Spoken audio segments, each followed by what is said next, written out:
누가복음 15장 우리 1절로 10절의 말씀을 우리 한 절씩 교독할까요? 한 절씩 교독하시고 마지막 절은 같이 읽겠습니다.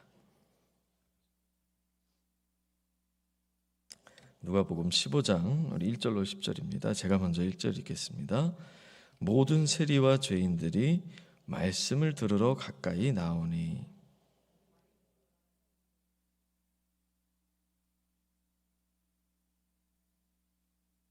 네, 바리새인과 죄인들이 예수님 말씀 들으러 왔더니 수군거리는 거예요.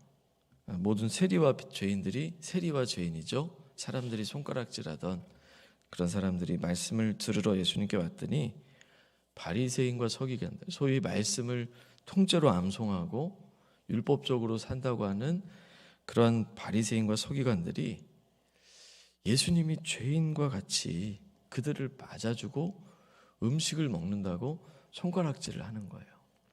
그랬더니 예수께서 그들에게 이 비유로 이르시되, 4절 읽으시겠습니까?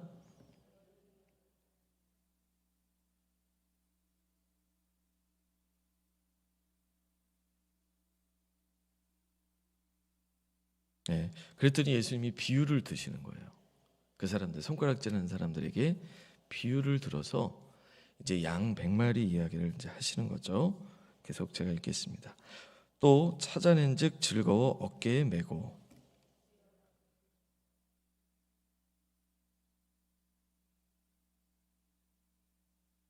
그렇죠. 우리 잃은 양 비유. 그래서 잃어버린 한 마리 양을 찾았을 때 너무너무 기뻐하는. 그리고 또 이야기하십니다. 또 이제 결론을 또 한마디 하시죠. 내가 너희에게 이르노니 이와 같이 죄인 한 사람이 회개하면 하늘에서는 회개할 것 없는 의인 99으로 말미암아 기뻐하는 것보다 더하리라. 그다음 8절 읽어주시겠습니까?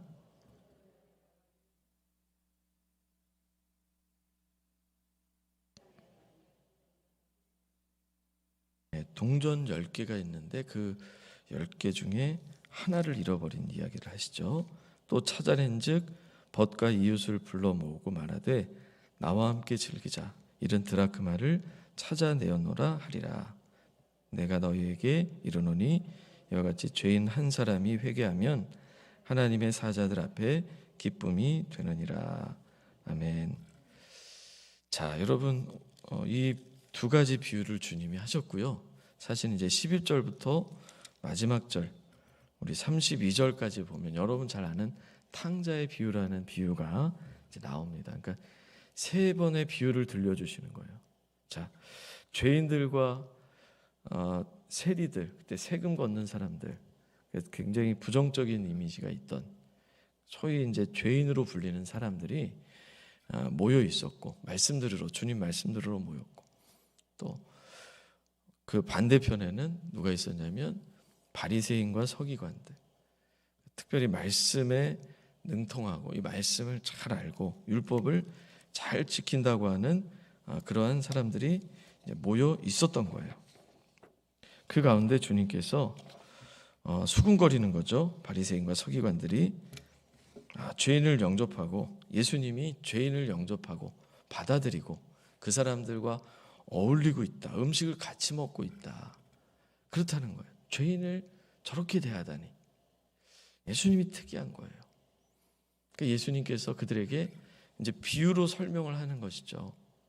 그러면서 세 가지 비유를 들려주시는데, 첫 번째는 잃은 양 비유를 들려주시고, 두 번째는 드라크마, 10드라크마, 이제 은전의 단위거든요. 드라크마가 은 동전 10개를 가지고 있는 사람이 한 개를 잃어버린 그 비유를 또 들려주시고, 우리 너무 길어서 읽지는 않았지만 이제 탕자, 여러분 탕자 다 아시죠? 둘째 아들이 저에게 먼저 유산을 주십시오. 저는 유산을 가지고 아버지를 떠나서 한번 잘 살아보겠습니다. 이런 의미로 이제 간 거죠.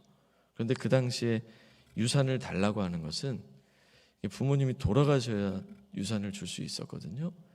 그러니까 한마디로 빨리 돌아가셔요. 이런 뜻이에요. 그러니까 굉장히 불효한 표현이죠. 근데 둘째 아들이 달라고 하는 거예요. 그래서 그걸 받아가지고 허랑방탕하게 쓰고, 여러분 아시죠?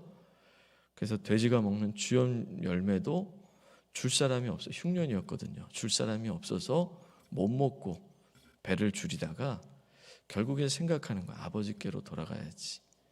아버지는 그래도 아버지의 그 종들은 잘해주시는데, 그 생각을 하면서 목 돌아가다가 이제 나중에 아버지께 돌아가죠. 그때 아버지께서 잔치를 벌여주셨다. 여러분, 그 세 가지 이야기일 거예요. 여러분, 주님이 왜 이 비유를 들려주셨을까요? 그리고 이 비유를 통해 뭘 알려주시고자 하셨을까요? 우리가 많이 들어본 비유고요. 근데 이게 얼마나 주님의 큰 사랑이 들어있는지 그렇게까지 깊이 생각은 못 하셨을 수도 있어요. 오늘 여러분 제목이 하나님의 찐 사랑이에요. 찐 사랑. 뭐 빵을 쪘다는 건가? 아닙니다. 그러니까 요즘 젊은 세대들이 많이 쓰는 표현이에요. 진짜 사랑이라는 거예요. 진짜 사랑. 찐 사랑. 진짜 사랑.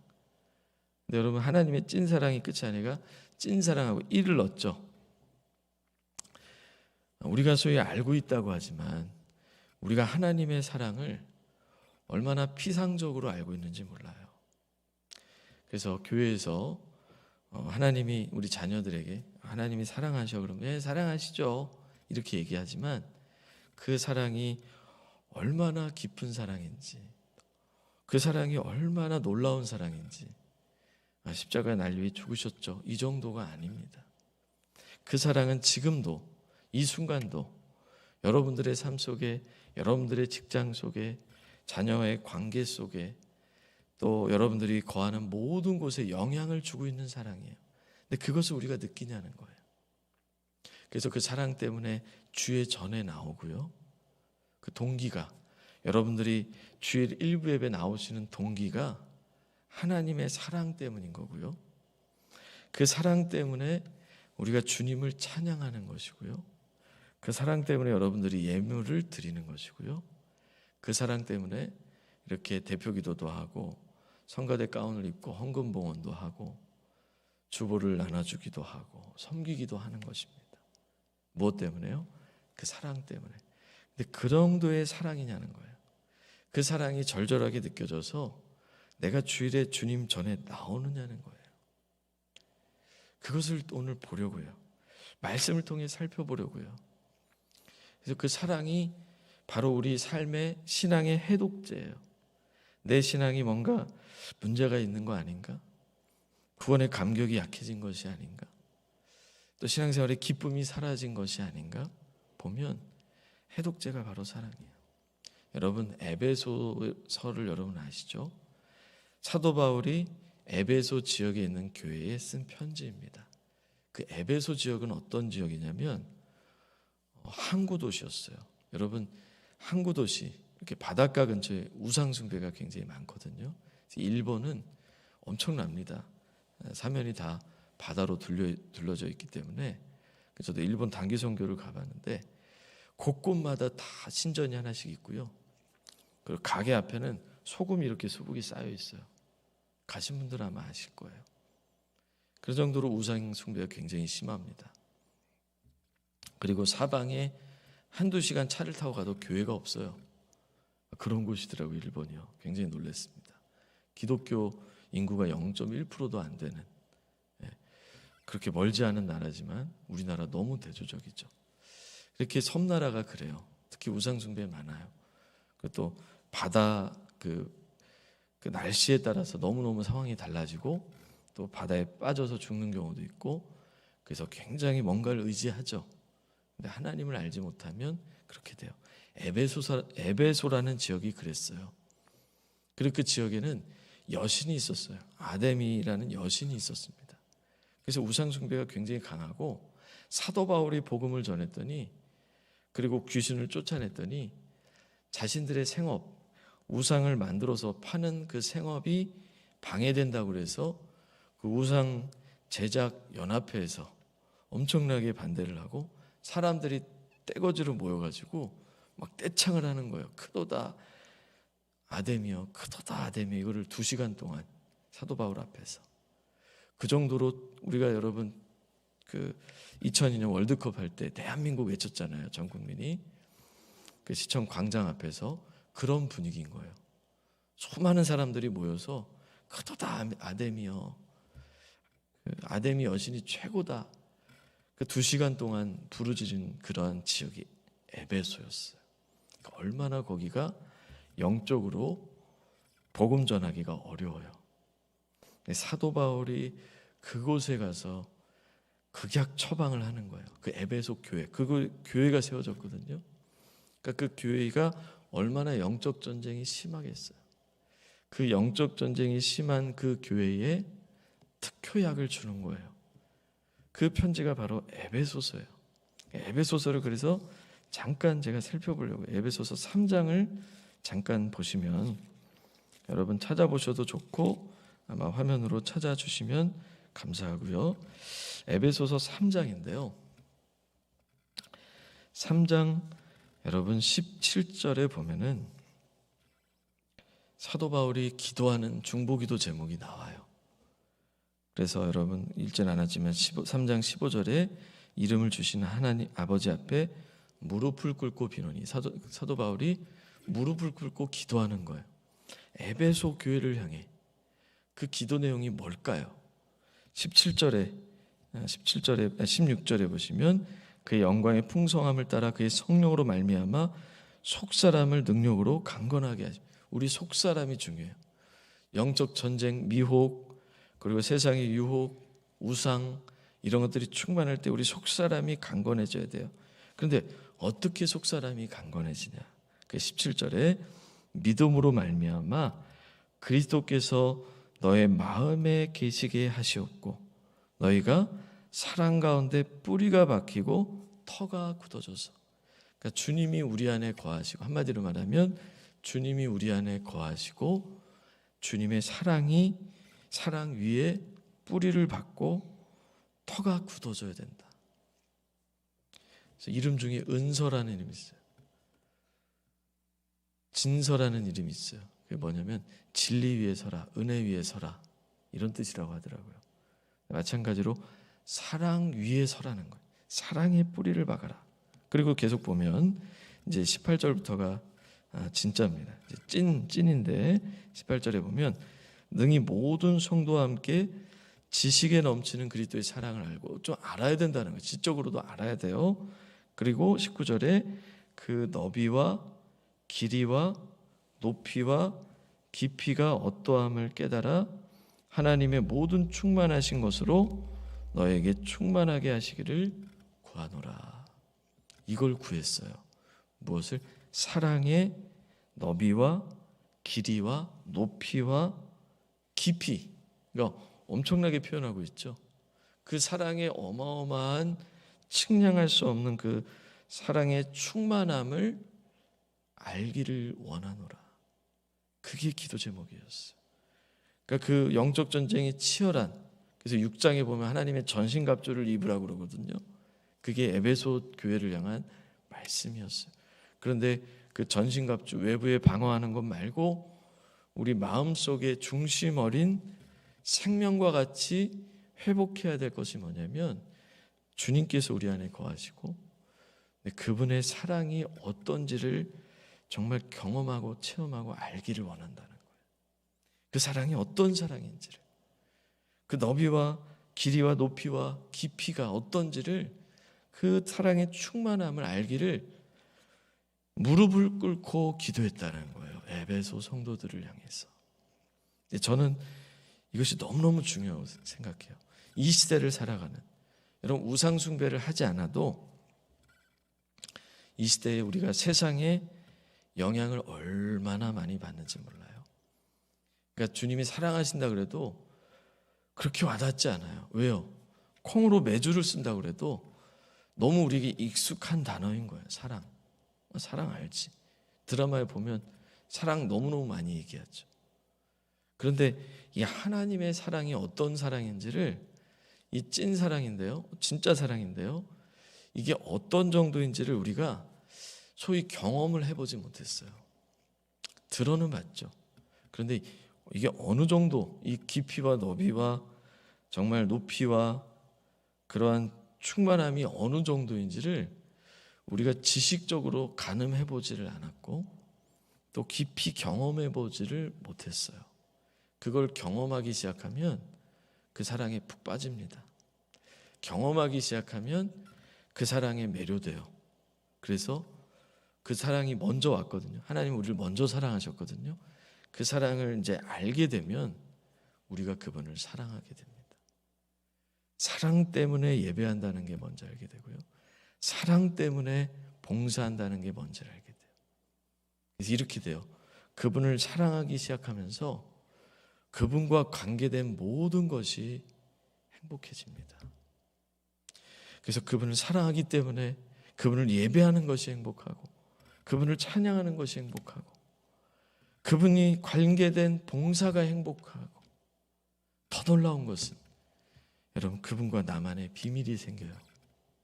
주님과 나만의 비밀이 생긴다고요. 다 보이는 주님과의 관계는 예전엔 피상적인 관계, 겉으로만 드러나는 관계. 그러니까 예배 드리거나 기도에 오거나 정도에서의 주님과 나와의 사랑, 공개적인 다 아는. 그런데 혼자 있을 때, 내가 혼자 있을 때 주님과 사랑을 나누게 돼요. 주님과의 관계가 맺어지기 시작해요. 혼자 있을 때 엄청난 차이, 엄청난 변화가 일어나요. 그럼 그게 뭘까요? 그게 뭘까요? 도대체 주님의 사랑이 무엇이기에 그렇게 나에게 영향을 줄까요? 그 사랑은 이제 자녀들에게도 영향을 줍니다. 그 사랑은 직장 안에서도 영향을 줍니다. 그 사랑은 내 삶에 영향을 줘요. 도대체 어떤 사랑이기에 십자가 사랑 다 알죠. 그런데 피상적으로 겉으로만 아는. 그래서 주님은 그 사랑을 알려주시기 위하여 이미 구약에도 신약에도 많은 말씀을 주셨어요. 오늘 첫 번째는 이 찐사랑. 죄인이기 때문에 나를 싫어하겠지? 내가 뭘 잘못했기 때문에 실패했기 때문에 날 멀리하시겠지? 여러분들 지난주에 혹은 과거에 어떤 죄를 졌기 때문에 뭘 실수했기 때문에 나를 멀리하시겠지? 이런 생각이 우리 안에 다 있을 수밖에 없어요. 근데 그것이 성경적으로 뭐가 다른지 주님과는 다른 생각이에요. 내가 뭘 못했기 때문에 뭘 잘못했기 때문에 내 인생이 이렇기 때문에 내 환경이 이렇기 때문에 주님이 나를 사랑하신다고 하시겠죠. 그러나 깊이 사랑하시진 않을 거야 라고 생각하는 게 얼마나 오해인지, 세상 가치관과 주님의 사랑이 얼마나 다른지. 왜? 교회도 우리도 서로 관계를 맺다 보면 교회 안에서도 우리가 그렇게 대할 때가 있어요. 근데 그렇지 않아요. 주님의 사랑을 알면 그렇지 않다라는 걸 깨닫게 되고 우리가 얼마나 오해했는지를 알게 됩니다. 여러분이 먼저 그 100마리 양의 비유 다시 돌아가 보면 여러분 이해가 안 되죠? 주님이 이제 그 두 대상에게 설명을 해주는 거예요. 주님이 왜 죄인과 우리 세리들과 같이 어울려서 먹고 그들을 받아들여 주는지. 그 당시에는 이게 손가락질 하던 대상들이거든요. 소위 말하는 죄인들이에요. 그런데 주님이 왜 그들을 잘해줬고 그들에게 왜 비유를 들어서 설명을 하셨는지. 이 100마리 양의 비유. 자, 여러분 어렵지 않아요. 그 양을 사랑하는 목자가 100마리 중에 한 마리를 잃어버렸단 말이죠. 그래서 그 한 마리를 찾아 헤맸다는 거예요. 그래서 찾았더니 너무너무 기뻤다는 거예요. 그럼 어떻게 이해해야 될까? 100마리 양은 그냥 가축의 양이 아니에요. 자녀예요, 자녀.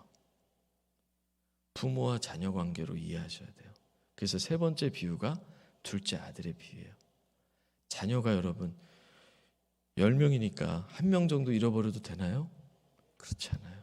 하나님 보시기에는 죄인도 다 자녀예요. 하나님이 만드셨어요. 하나님이 만드신 자녀예요. 그러니까 한 마리 정도면 어때가 아니에요. 그 한 영혼이 한 마리가 너무너무 소중한 거예요. 한 영혼이 너무너무 소중한 거예요. 하나님이 나를 아실까?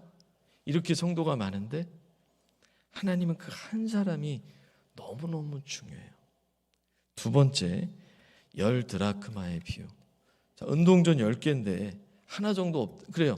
하나 정도 그 돈이니까 소중하게 여길 수 있죠.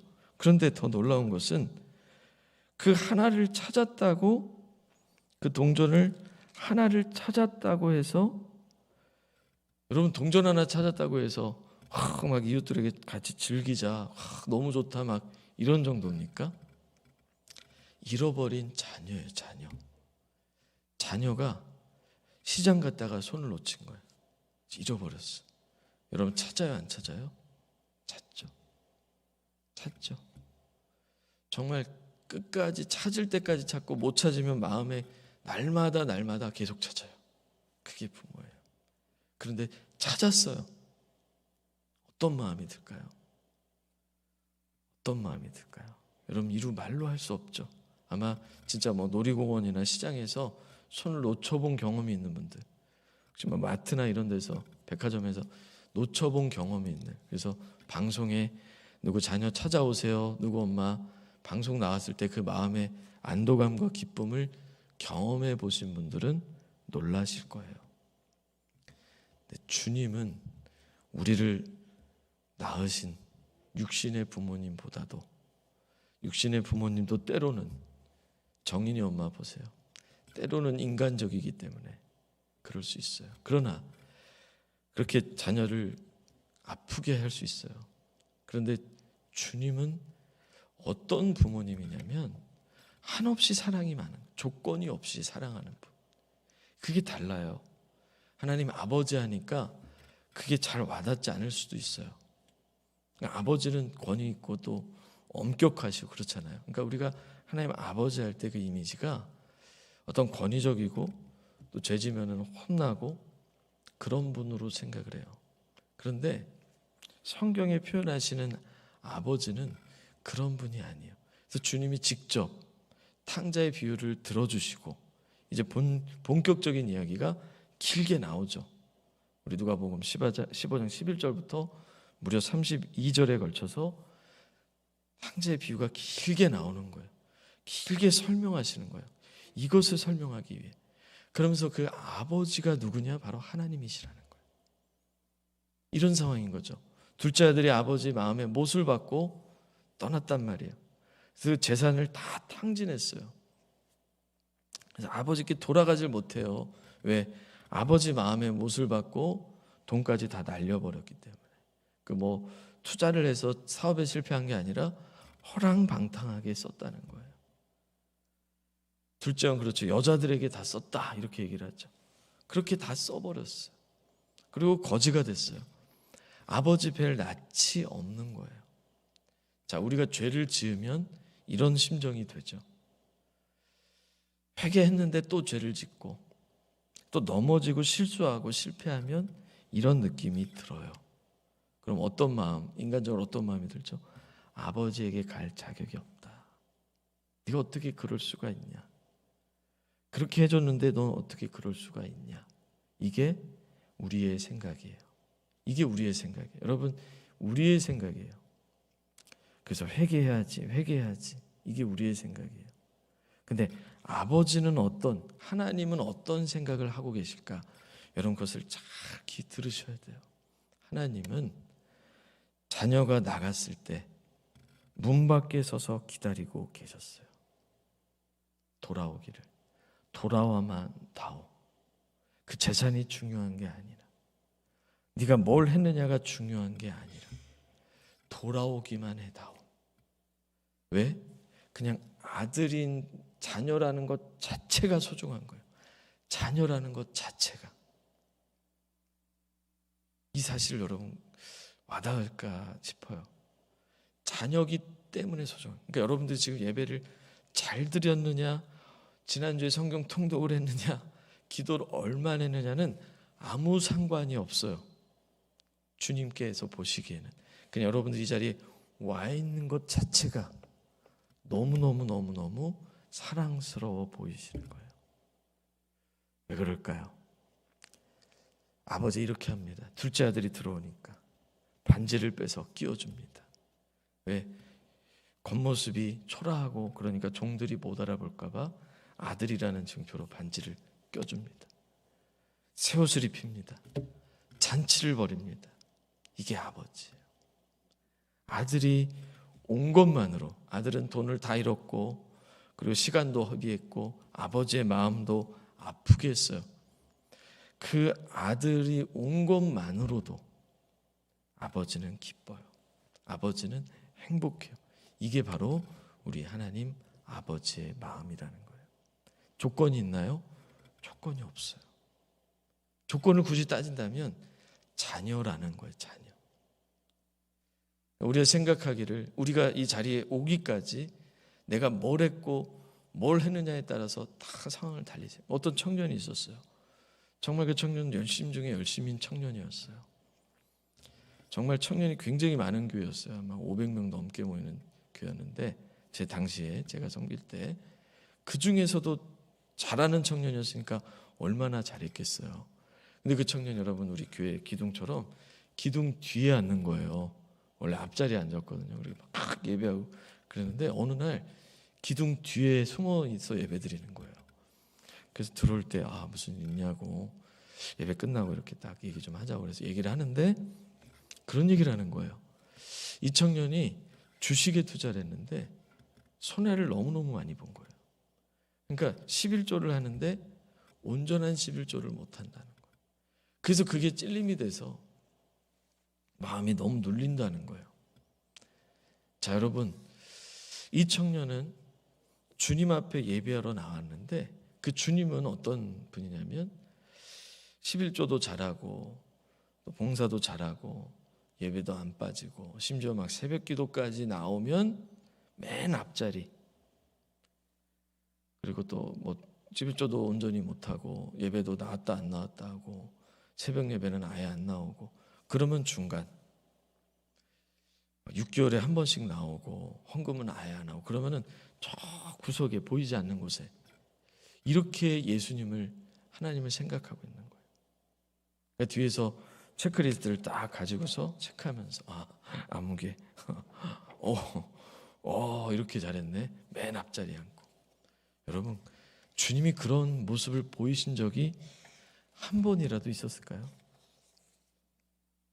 누가복음 4장 40절에 보면요. 여러분 여기 나오진 않지만 누가복음 4장 40절 한번 보실래요? 아까 제가 한번 찾아봤어요. 주님 어떻게 대하시나. 해질 무렵에 사람들이 온갖 병자들을 데리고 나옵니다. 사람들이 이제 해졌으니까 자야 되죠. 근데 온갖 병자를 데리고 나오매 예수님께서 어떻게 해요? 일일이, 이게 중요합니다. 일일이 그 위에 손을 얹으사 고치셨다는 거예요. 피곤하고 지쳤고. 그런데 병자들을 데리고 쫙 오니까 일일이 손을 얹어서 고쳐 주셨다라는 거예요. 여러분 주님은 말씀만으로도 고칠 수 있어요. 근데 그것을 경험하게 해주시는 거예요. 일일이 내가 너희들을 얼마나, 보통은 피곤하면 그냥 안 하겠지, 밤이 늦었으니까 보내겠지, 이게 보통 생각이에요. 그러나 우리 주님, 우리를 위해 생명 주신 주님은 일일이 손을 얹어서 고치셨다는 사실이에요. 이걸 여러분 기억하시기 바라요. 주님이 어떤 분이신가. 여러분들이 생각하는 하나님이 제가 알 수가 있어요. 정말 여러분들이 그 사랑을, 찐사랑을 알면 이렇게 우리가 예배하기 쉽지 않아요. 이렇게 찬양하기 쉽지 않아요. 벌써 울고 계실 거예요 아마. 100%입니다. 벌써 눈물이 나요. 생각만 해도. 교우들을 위해 기도하면 목회자는 눈물이 날 수밖에 없어요. 그 사랑을 경험하면. 주님이 어떻게 우리를 사랑하셨는지를 알면. 이건 일부분에 불과해요. 일일이 손을 얹고 기도하신 주님의 일부분. 그런데 여러분 더 놀라운 사실은 우리의 생각은 아버지께 나오기 어렵지만 아버지는 기다리고 계셨고 그리고 그 기다리시다가 그 아들에게 한없는 잔치와 은혜를 베풀어 주셨다는 거예요. 그런데 주님이 거기서 비유가 끝난 게 아니라 큰아들이 있어요.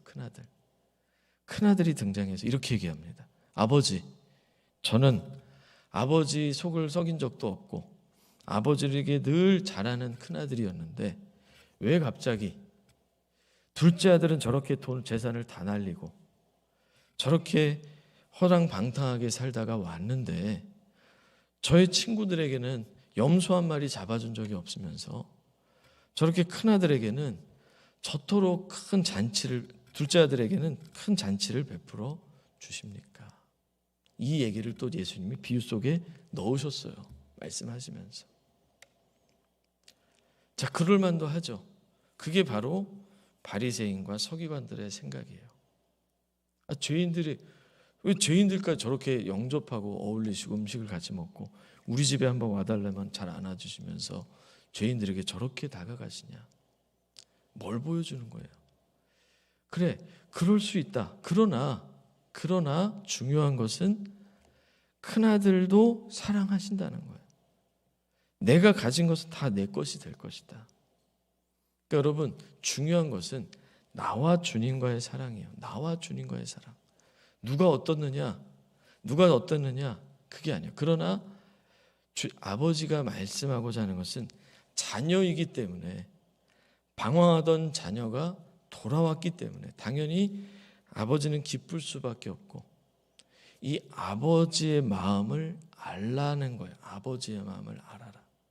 바리새인과 서기관들이요, 여러분, 아버지 하나님은 죄인을 멀리하는 분이 아닙니다. 그 당시엔 그렇게 생각했어요. 죄를 짓지 않고 율법적으로 살아야 하나님을 잘 섬기는 것이고, 그렇게 안 하면 하나님을 잘 못 섬기는 죄인이기 때문에 그들은 상대할 필요도 없고, 나는 거룩합니다, 나는 다 잘 살고 있습니다, 이런 의식이 가득했을 때 주님께서 진짜 하나님은 어떤 분이냐, 뭘 잘했다고 해서 더 주고 뭘 못했다고 해서 안 주는 분이 아니라, 오히려 하나님을 알지 못하고 사랑을 알지 못하고 죄 가운데 있는 죄인들에게 더 다가가시고, 무리들이 모였을 때 아프다고 하는 자들은 일일이 손을 얹어서 고쳐주시는 하나님이시다라는 거예요. 너무너무 다르죠. 여러분, 이것이 하나님이 우리를 우리를 대하시는 방법이에요. 꼭 기억하세요. 여러분들이 뭘 잘했다고 해서, 그 욥기에 그렇게 말씀해요. 우리가 잘하고 못하는 것이 하나님께 영향을 주느냐는 거예요. 여러분들이 생각하듯이, 우리가 생각하듯이, 여러분 소위 기독교 문화가 아닌 불교, 유교 문화에서는 착한 일을 이만큼 하고 못된 일을 이만큼 하면 지옥, 착한 일을 이만큼 하고 죄를 이만큼 지으면, 죄가 더 많이 지으면, 죄를 조금 지으면 천국, 이런 문화예요. 권선징악. 그러나 그렇지 않아요. 주님은 은혜예요. 로마서 5장 8절에 우리가 아직 죄인 되었을 때 그리스도께서 우리를 위해 죽으심으로 하나님께서 우리를 향한 자기의 사랑을 확증하시고, 잘할 때가 아니라 우리가 죄인 되었을 때에 우리를 위해 죽으셨다. 권선징악이 아니라 은혜예요. 은혜. 죄인이지만 은혜를 베풀어 주시는 것이 하나님의 사랑이에요. 이것을 알아야 된다고 알려주시는 거예요. 비유를 들어서 쉽게. 그래서 거기에 아버지가 바로 하나님 아버지야. 하나님은 그렇게 대하셔. 죄인들은 멀리하고 잘한 사람만 앞에 나오라는 것이 아니라 그냥 그 자체, 자녀이기 때문에 무한 사랑을 주신다는 거예요. 그게 뭐예요? 바로 십자가입니다. 십자가 보혈로 여러분들을 다 사신 거예요. 죄인은 하나님 앞에 나오면 죽습니다. 그게 구약이에요. 그러나 주님이 먼저 보여주셨어요. 재앙이 다가올 때 문설주에 어린 양의 피를 문 테두리에 어린 양의 피를 바르면 재앙이 넘어갔어요. 안 바른 사람은 아들이 다 죽었어요.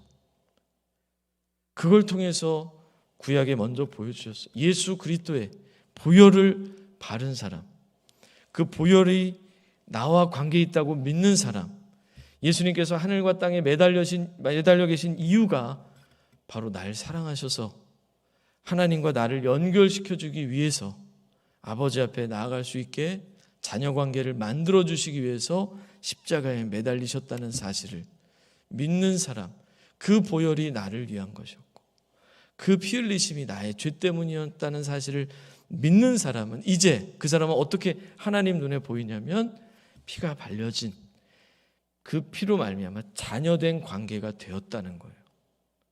이제 자녀로 보이는 거예요, 여러분. 자녀. 하나님의 자녀. 자녀가 뭘 잘못해요. 잘못했습니다, 엄마. 막 이러고서 계속 살려주세요, 살려주세요. 이런 만약에 자녀가 있어요? 거기에 회초리를 댑니까? 아니야, 괜찮아. 돌아온 것만으로도, 이 자리에 있는 것만으로도 하나님은 기뻐하신다는 거예요. 내가 뭘 했다는 게 중요한 게 아니에요. 보혈로 관계가 완전히 달라졌어요. 여러분, 영상을 하나 보여드리려고 해요. 영상.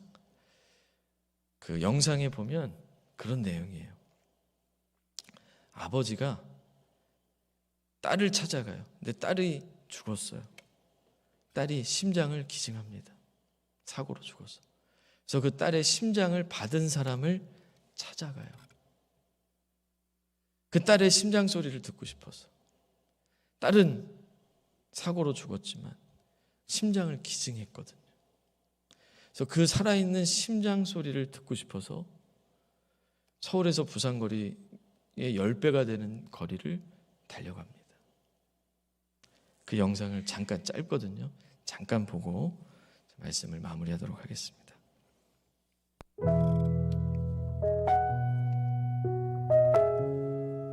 공감이 아주 픽 온다는 그런 제목이죠.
보시면 여러분 그 마음이 느껴지시나요? 그 딸을 보고 싶어서 그냥 비행기로 갈 수 있지만 그 딸을 그리워하며 자전거를 타고 가는 거예요. 수천 킬로를. 그리고 그 심장 소리를 듣는데 흐느껴 오는 거죠. 이게 어떤 비유냐면 예수 그리스도의 피가 여러분들에게 뿌려졌어요. 하나님이 우리를 보실 때 독생자를 기억하시는 거예요. 하나밖에 없는 아들이 생명 주고 산 자녀들이에요. 자녀들이 주의 전에 왔습니다. 어떻게 보실까요? 그리고 이 땅을 살아가고 있어요. 좌절하고 포기하고 어둠 속에 묻혀 사는 것이 아니라 주의 전에 나와서 예배하고 있어요. 어떤 마음으로 여러분들을 보실까요? 그리고 평소에 여러분들 어떻게 보고 계실까요? 우리를 어떻게 보고 계실까요? 내가 잘했기 때문에? 아니에요. 내가 성공했기 때문에? 아닙니다. 이게 세상 가치관이에요. 성경은 단 한 번도 조건으로 우리를 사랑하시지 않았어요. 이게 하나님의 사랑. 우린 경험해 보지 못했어요. 학교에서도 잘해야만 칭찬하고, 부모님도 잘해야만 칭찬하시고, 직장에서나 조직사회에서는 더 당연한 것이고, 이런 사랑을 그냥 존재만으로도, 살아있는 것만으로도, 이렇게 하나님을 찾아온 것만으로도 얼마나 귀하게 보시는지 그것을 우리가 경험해 보질 못했어요. 그래서 사도 바울은 간절히 기도했던 거예요. 그 하나님의 사랑이 어떤 사랑인지를 알고. 그래서 여러분, 베드로가 주님과의 마지막 대화, 1대1 마지막 대화죠. 주님 물어보신 건 사명을 맡기시면서 네가 나를 사랑하느냐. 너는 꼭 기억해야 돼. 사랑을 기억해야 돼. 사랑을 기억해야 돼. 내가 널 얼마나 사랑하는지, 내가 널 위해 생명까지 준 사랑을 꼭 기억해야 돼. 그래서 힘들고 어려운 일이 생기면 내가 널 사랑한다는 걸 잊지 마. 온 세상 날 버려도 나는 너를 버리지 않아. 나는 너를 사랑해. 이 사랑을 꼭 기억하시는 저와 여러분들이 다 되시기를 주님의 이름으로 간절히 축원을 드립니다. 우리 다 같이 일어나셔서 찬송가 304장을 우리 가사를 생각하며 하나님 앞에 고백해 올려드리겠습니다.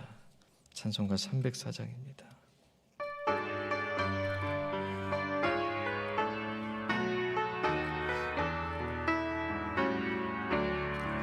그 크신 하나님의 사랑 말로 다 형용 못하네. 저 높고 높은 별을 넘어 이 낮고 낮은 땅 위에 죄범한 영혼 구하려 그 아들 보내사 화목제물 삼으시고 죄 용서하셨네. 하나님 크신 사랑을 증량 다 못하네. 영원히 변치 않는 사랑 성도여 찬양하세.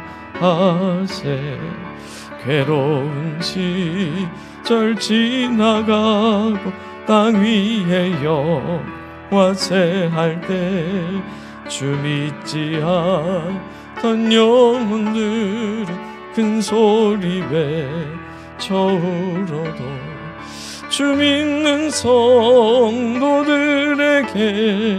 큰 사랑 베푸사 우리의 죄 사했으니 그 은혜 이득하. 하나님 크신 사랑을 증량 다 못하네. 영원히 변치 않는 사랑 성도여 찬양하세. 하늘을 두루마리 삼고 바다를 머물 삼아도 한없는 하나님의 사랑 다 기록할 수 없겠네. 하나님의 크신 사랑 그 어찌 다 쓸까. 저 하늘 높이 쌓아도 채우지 못하리. 하나님 크신 사랑을 증량 다 못하네. 영원히 변치 않는 사랑 성도여 찬양하세. 하나님 크신 사랑은 측량다 못하네. 영원히 변치 않는 사랑 성도여 찬양하세.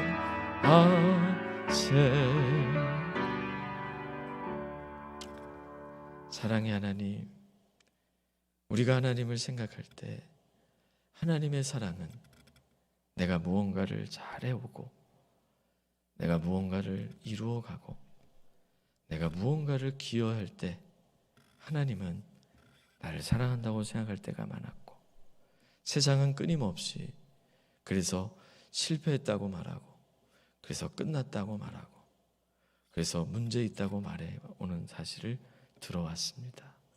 그러나 주여, 주님께서 보여주신 십자가 사랑, 그리고 주님께서 알려주신 그 사랑은 무엇을 했기 때문이 아니라 실패했어도, 그리고 실망스러운 일을 했다 할지라도, 그리고 자책감으로 낭망해 있던 그런 순간이라 할지라도, 그것이 자녀이기 때문에,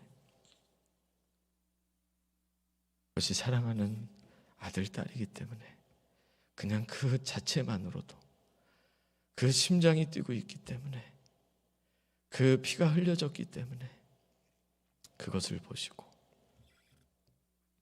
한없이 사랑하시는 바로 좋으신 하나님 아버지의 사랑인 줄 믿고 감사를 드립니다. 오늘 일부 예배를 드리는 우리 귀한 성도님들, 또 인터넷으로 예배를 드리는 또 성도님들, 주님 오늘 이 사실을 꼭 기억하게 도와 주시옵소서.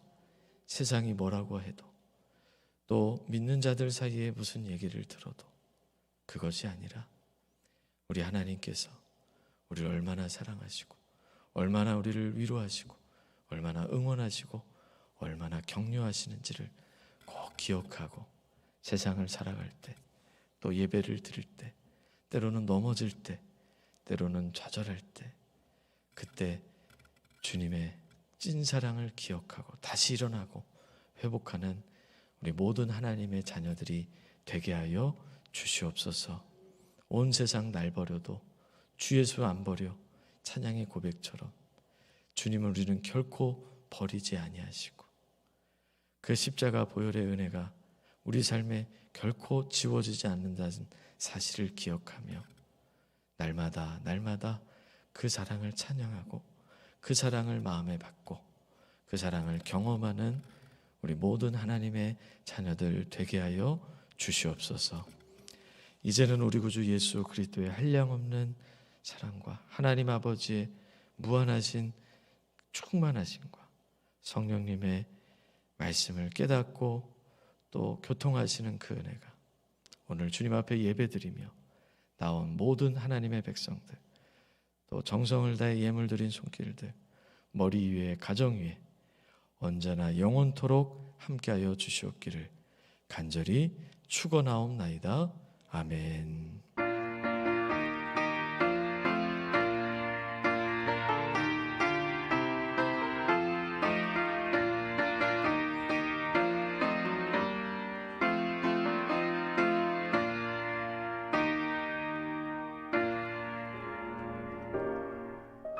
아멘. 여러분 앞뒤 좌우로 인사할까요? 사랑합니다, 축복합니다, 이렇게 인사하겠습니다. 사랑합니다, 축복합니다. 네, 수고 많으셨습니다. 그럼 평안히 돌아가시기 바랍니다. 여러분 가능하시면 오후 예배도 오셔서 같이 예배 드렸으면 좋겠습니다.